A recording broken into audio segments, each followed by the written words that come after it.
Ya, ini tentang ahli kalam membahagikan agama kepada usul dan furu'. Menurut mereka usul agama itu dibina atas akal semata-mata, iaitu mengenal wujud Allah dan kebenaran Rasul. Atas dasar ini mereka menolak otoriti wahyu atas alasan berlawanan dengan akal. Atas prinsip ini mereka meletakkan Al-Quran Al-Kulli dan dalil hudus, Al-Qanun Al-Kulli dan dalil hudus. Hakikatnya ia adalah agama Aristotle. Dan tak hilang itu ada kaitan mungkin dengan seminar kita semalam. Yang sebenarnya Asy'ariyah atau Maturidiyah yang terlibat dengan falsafah guna akal itu bukan akal mutlak. Berbeza dengan ahli falsafah ataupun ahli kalam sebelum itu. Ada beza, jangan kita samakan. Takkanlah bodoh sekian ramai ulama-ulama yang menerima mereka sebagai ulama sunni, sebagai sunni, ahli sunnah wal jamaah. Bila kata ahli sunnah wal jamaah, tentu mereka tidak mengenepikan Al-Quran, cuma mereka banyak guna akal. Ini pendekatan mereka untuk menghadapi keadaan semasa. Itu sebenarnya. Kalau kita duduk di situ, selesailah. Tak ada sangka buruk dan tuduhan yang melulu terhadap orang-orang yang berjasa dalam agama kita. Soal furu' dan usul itu, kalau ada kaitan dengan perbincangan kita semalam lah, itu kita telah bincangkan. Benda tu sudah ada disebutkan oleh ulama-ulama dahulu dan tak dapat dinafikan. Memang wujud usul dan furu' itu. Kalau tidak, kalau kita tak terima, kalau kita kata akidah ni semuanya usul, itu akan menimbulkan masalah tu.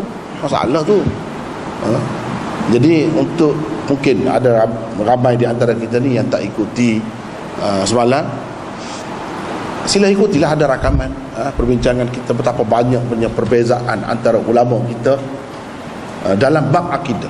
Jadi perbezaan itu tidak mendorong mana-mana pihak menyesatkan satu sama lain, menuduh satu sama lain. Tak ada.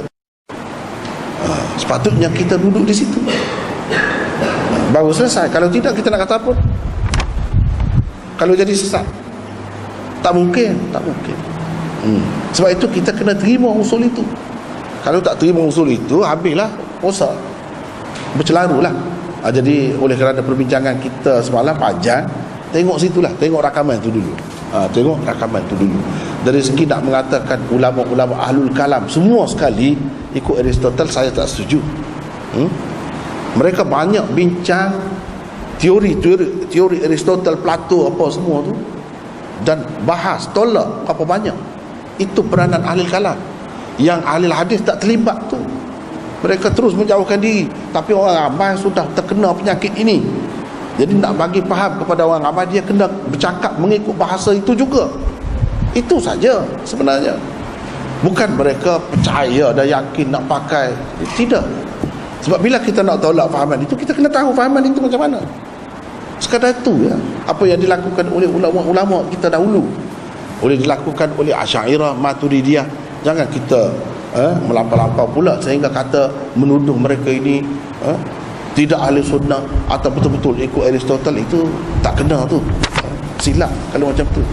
Jadi itulah secara ringkas respons. Saya bagi contoh macam tajwid. Adakah zaman sahabat-sahabat belajar ini mat asli, ini mat arid lisukun, ini mat badal, ini idgham bi gunnah. Ya, Sayyidina Umar pula belajar ini idgham bila gunnah, ini izhari, ini ikhfa, ya, apa syafawi dan sebagainya. Mana ada? Ini semua ilmu baru penyusunannya tu. Tapi adakah di zaman sahabat tak ada tajwid? Ada. Sahabat baca Quran dengan tajwid, mana makhrajnya betul, panjang pendeknya betul. Ilmu hadis diistilahkan ini hadis ahad, ini hadis mutawatir, ini masyhur, ini sahih, ini dhaif, ini maudhu', ini mursal, ini munqati', ini mu'dal. Tak ada zaman Nabi SAW perkara-perkara ini. Tapi bukan berarti hadisnya tak ada. Hadis ada di zaman Nabi SAW. Sahabat meriwayatkan hadis dan bahkan sahabat menilai hadis. Ada hadis-hadis tertentu sahabat Nabi tolak kerana dia ragu-ragu dengan perawi itu, entah akan lupa dan sebagainya. Jadi ilmu hadis sudah ada. Cuma istilah-istilah tu penyusunannya itu baru.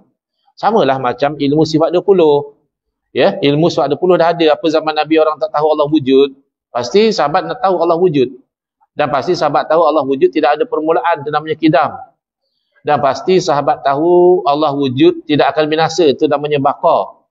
Dan pasti sahabat yakin Allah tak sama macam makhluk, itu namanya mukhalafatu ta'ala lil hawadis. Pasti sahabat yakin Allah tidak perlu kepada pencipta, qiyamuhu ta'ala binafsih. Allah Maha Esa, wahdaniyah dan seterusnya. Bilanglah satu persatu sifat 20. Jangankan kata umat Islam di zaman Nabi SAW, bahkan umat Islam di zaman Nabi Adam, zaman Nabi Nuh, pasti yakin Allah wujud, kidam baqa. Cuma tidak diistilah-istilahkan begitu. Jadi, itu yang pertama. Yang kedua, dikatakan ilmu sifat 20 ni daripada ilmu falsafah Yunani. Ini sembang bikin bimbang. Fakta tak ada. Kalau betul ilmu sifat 20 daripada ahli falsafah Yunani, mesti ada data dia. Ahli falsafah Yunani yang nama apa? Dalam kitab mana mengajar sifat 20? Ahli falsafah yang nama apa? Dalam kitab mana mengajar sifat 20? Bahkan kalau ada ahli falsafah Yunani yang mengajar Allah wujud tidak ada permulaan, Allah tidak akan binasa, Allah tak sama seperti makhluk, mati dia beriman, dia orang Muslim. Tapi tak ada. Faktanya tak ada. Dan mungkin mereka kata, oh bukan itu maksud kami. Maksud kami kan dalam pengajian sifat 20 ada diceritakan tentang arab, jauhar, jisim, jirim. Itu kan ilmu tentang makhluk. Yang dikatakan jisim itu makhluk, jirim, atom itu makhluk, arad, sifat yang ada pada jisim itu kan makhluk. Jadi ilmu tentang makhluk tak masalah lah kamu ambil daripada siapa pun, asalkan ilmu itu betul. Bukan kita reka akidah kita daripada falsafah Yunani.